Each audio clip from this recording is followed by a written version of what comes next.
bonsoir. Merci de nous suivre à travers ce magazine Au-delà de l'actualité. Troisième vague de coronavirus en République démocratique du Congo.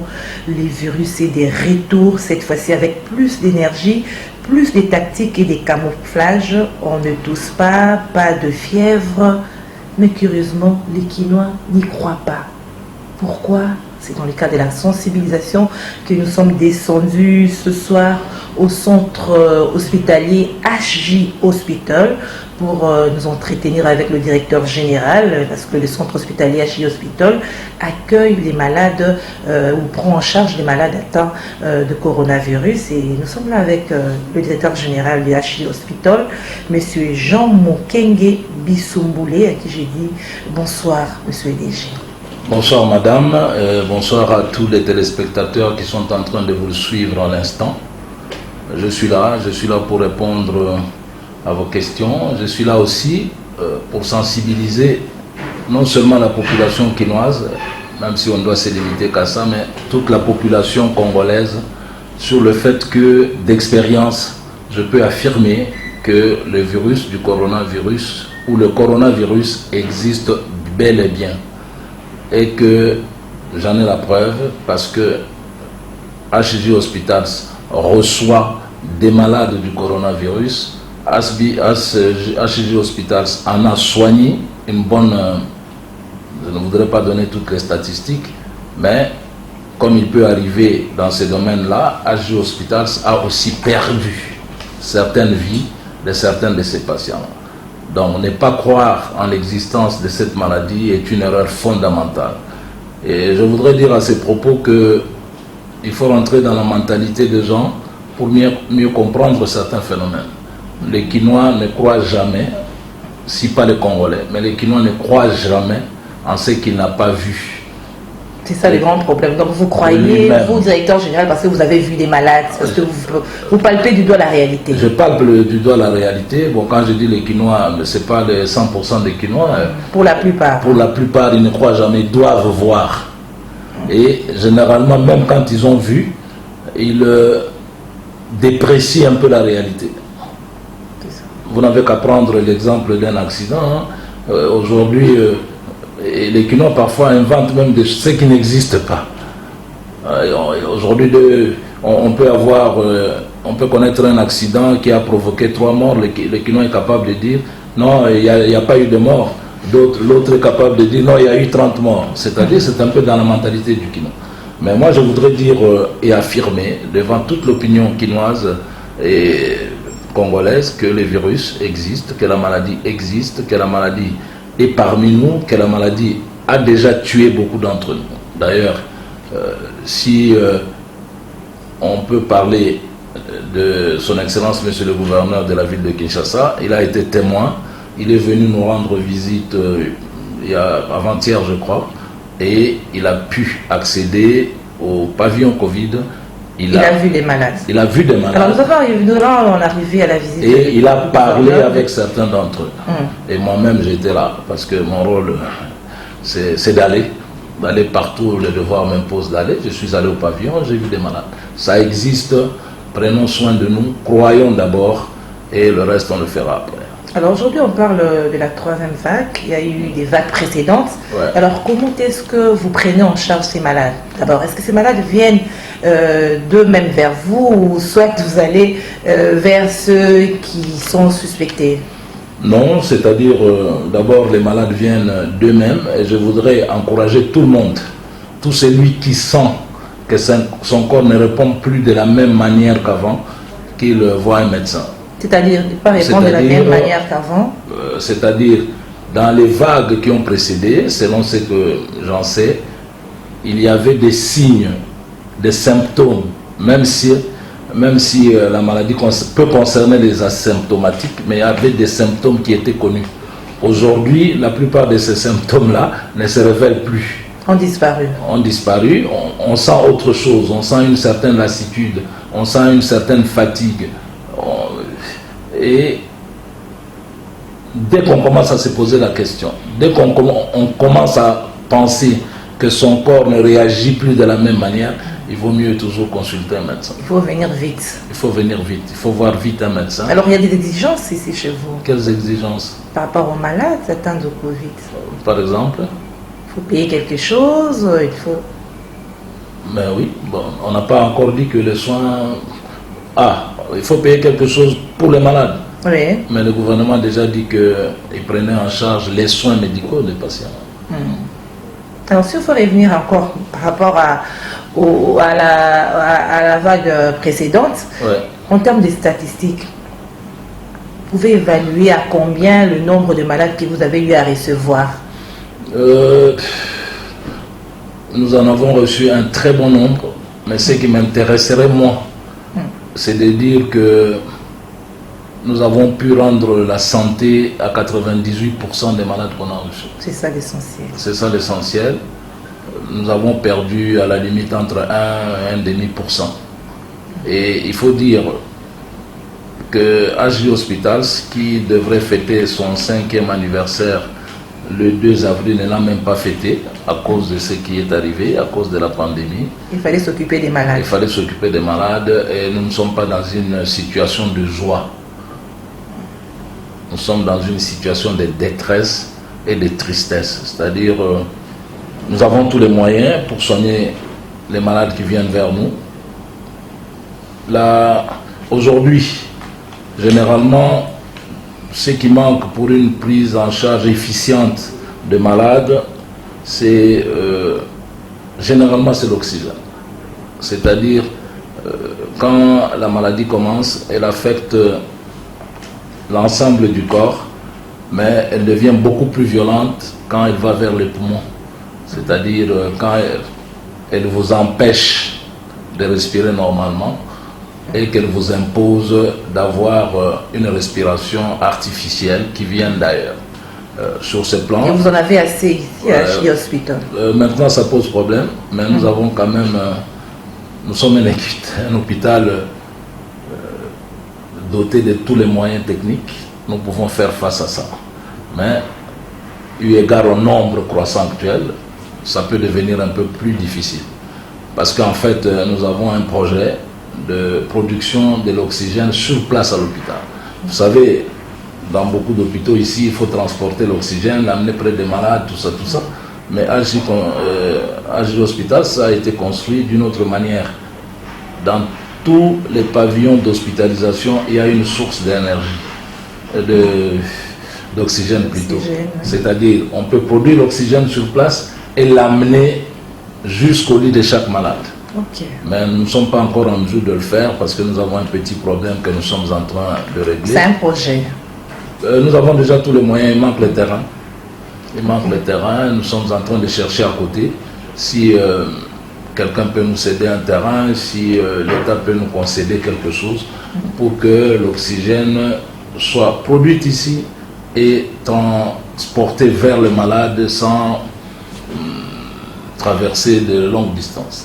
Donc la plupart des malades qui viennent vers vous, ils arrivent déjà au stade, si je veux dire, final de la maladie. Non, non, il ne faut pas dire ça. Il y a des gens qui viennent, dès qu'ils sentent les premiers signes, ils viennent déjà. Dans la majorité des Quinois.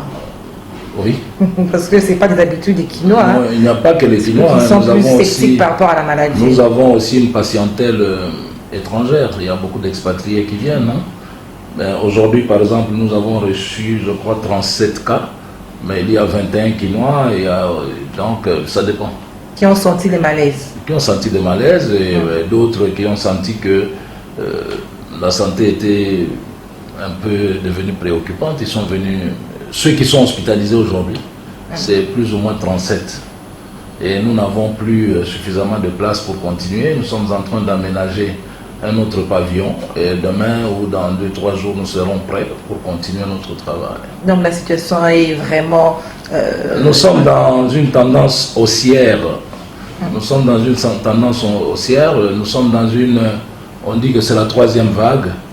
Donc, et là c'est propriété. On doit faire face à cette 3e vague. Elle n'est pas la même que les autres vagues précédentes.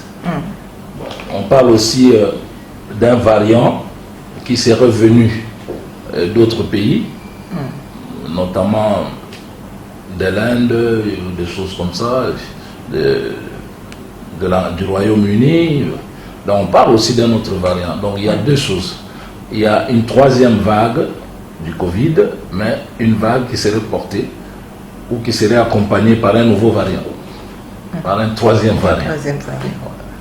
Alors, quel genre, catégorie de personnes que vous accueillez ici à HD Hospital? Est-ce que c'est seulement les personnes vulnérables ou d'autres personnes? Nous accueillons tous ceux qui ont besoin de nos soins pour guérir de la pandémie. C'est-à-dire ceux qui viennent plus? Ce sont des personnes vulnérables, hypertendues. Bon, généralement, il faut rentrer aussi dans ces secteurs-là. Il y a des personnes, je vais employer un mot qui serait peut-être barbare, il y a des personnes qui seraient prédisposées à contracter la maladie. On parle généralement, et non seulement contracter la maladie, en développer aussi les formes les plus difficiles. Vous avez par exemple les personnes qui souffrent de comorbidités, c'est-à-dire qui portent déjà d'autres maladies. Par exemple, quelqu'un qui est hypertendu, c'est un sujet à risque. Quelqu'un qui est diabétique, c'est un sujet à risque. Quelqu'un qui est en surpoids, c'est un sujet à risque. C'est-à-dire ces personnes-là peuvent être plus facilement exposées que d'autres personnes qui, elles, ne portent pas de comorbidité, c'est-à-dire que ces personnes qui ne sont pas porteurs d'autres maladies. Il y a aussi dans cette histoire ce qu'on appelle, il y a aussi une question d'immunité. Il y a des gens qui sont plus immunisés que les autres. Alors porter déjà une maladie, telle que j'en cite là, ça affaiblit l'immunité de la personne. C'est-à-dire ça rend le corps de la personne plus susceptible de contracter la maladie. Voilà. Alors, je rappelle que je reçois ce soir le DG de HD Hospital, M. Jean Mukenge Bissumboulé. HD Hospital, M. Jean Mukenge, vous faites aussi des tests, hein? Tests, oui. Et puis les vaccins aussi. Oui, nous sommes aussi dans le programme de vaccination. Le PEV nous a inscrit, le programme élargi de vaccination. Nous faisons aussi des tests, nous faisons aussi des vaccins. Alors, parlons de l'engouement par rapport aux tests d'abord et après le vaccin, l'engouement de Congolais. Nous, en suivant les statistiques qui sont publiées journellement par la structure étatique qui s'occupe de cette affaire, HD Hospitals, est le meilleur hôpital, si on peut ainsi dire, ou l'hôpital qui a procédé au plus grand nombre de tests. Qu'est-ce que je dis? Au plus grand nombre de vaccins. Des vaccins. Ouais. C'est-à-dire les personnes vaccinées sont répertoriées chaque soir, comme maintenant là on peut en diffuser les statistiques. Généralement, HD Hospitals se situe à la première place. C'est surtout les personnes qui veulent voyager, qui veulent sortir du pays, qui viennent. Il y a ça aussi, mais il y a aussi la tendance, c'est plus les expatriés qui viennent aussi à HD Hospitals. Ils font tout le temps des mouvements. Ne mélangeons pas les choses. Oui. Nous parlons de tests ou nous parlons de vaccins. Oui. Nous parlons de vaccins et tests. Là, nous commençons par le vaccin. Oui, le vaccin, nous sommes la meilleure institution hospitalière à disponibiliser les vaccins et à vacciner les gens. Et selon les statistiques que publie chaque soir l'autorité sanitaire concernée par ça. Alors, et les vaccins, ce sont plus des expatriés qui viennent se faire vacciner. Selon les statistiques que je reçois, il y a plus d'expatriés qui viennent pour le vaccin. Ça rentre, comment expliquer? L'explication vient aussi du fait que les Congolais ne croient pas. Les Congolais croient plus en ce qu'on diffuse sur les réseaux sociaux, sans faire l'effort de distinguer le vrai du faux. Bon, quand on vous dit que le vaccin va faire ceci, on va vous implanter une carte dans le corps, bon, les Congolais croient en ces choses-là, malheureusement. Et ils sont moins à venir se faire vacciner. Ils sont moins tentés, mais nous en recevons aussi. Généralement, c'est quand on a eu à faire face à des conséquences du coronavirus autour de soi ou en famille, ou parmi les amis. Ça crée la peur. Hein? Ou parmi les collègues de service, ça crée une certaine peur et là les gens viennent se faire vacciner.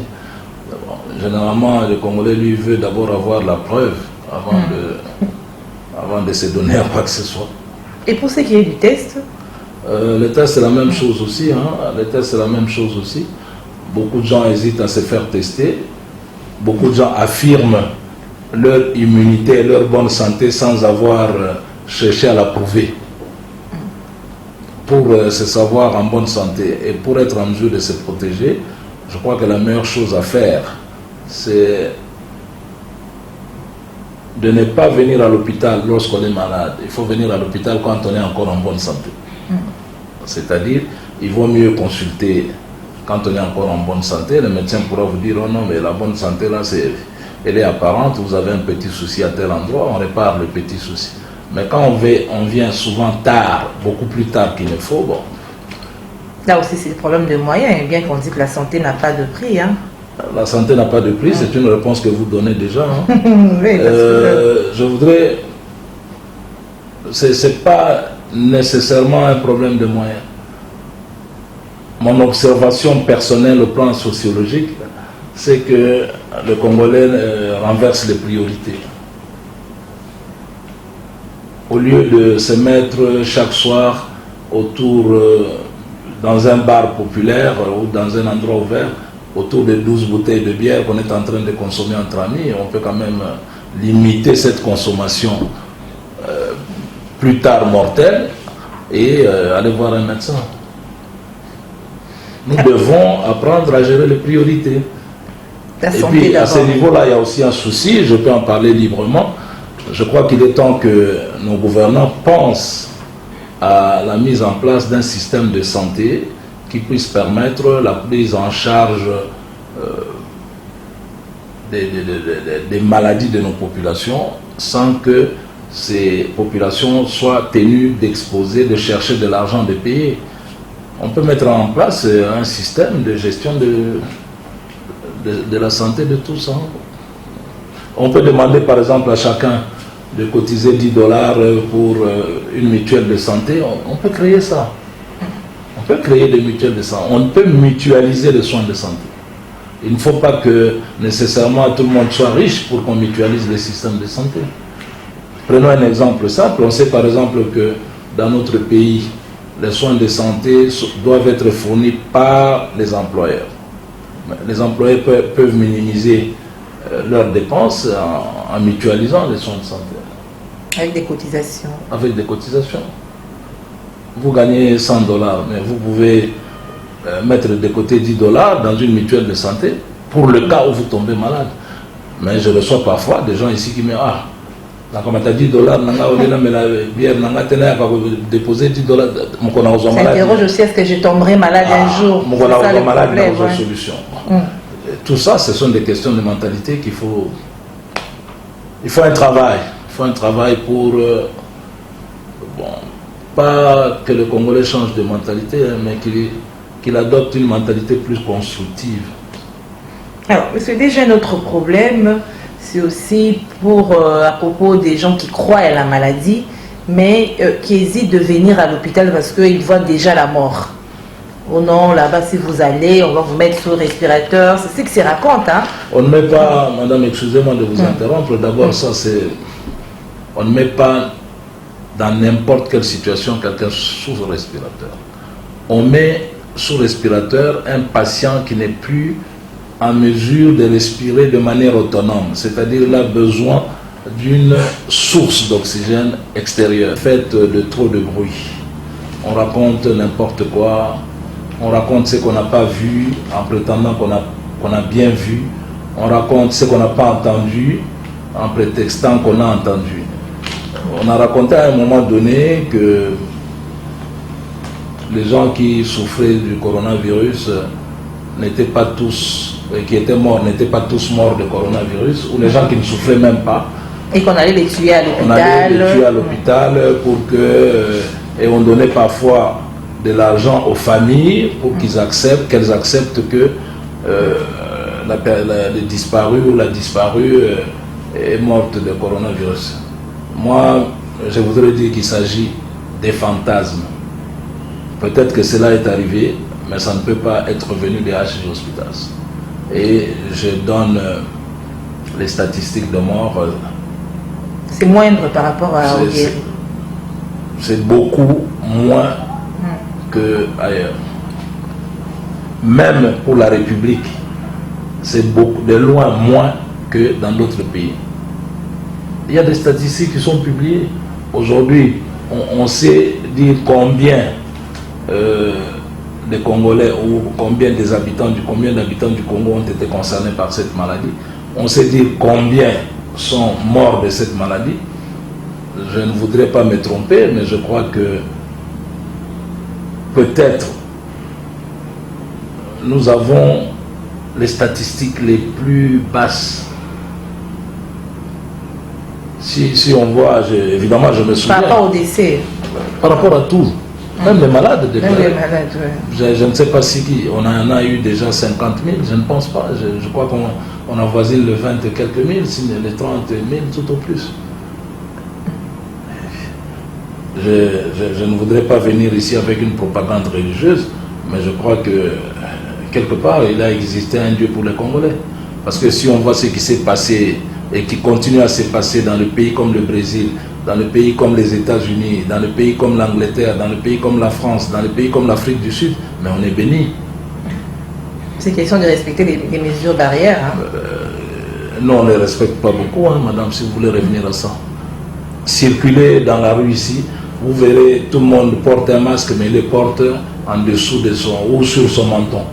Alors quel message vous pouvez lancer à toutes ces personnes? Montez, regardez les bus Transco qui sont en train de passer, regardez les taxibus qui sont en train de circuler. Il y a une très grande promiscuité. On continue à rentrer dans les taxis à 4, à 3 ou à 4 sans même porter de masque. C'est-à-dire, il faudrait bien que le médecin nous explique un jour par quel procédé ce miracle est advenu dans notre pays. Il y a des gens qui pensent au climat.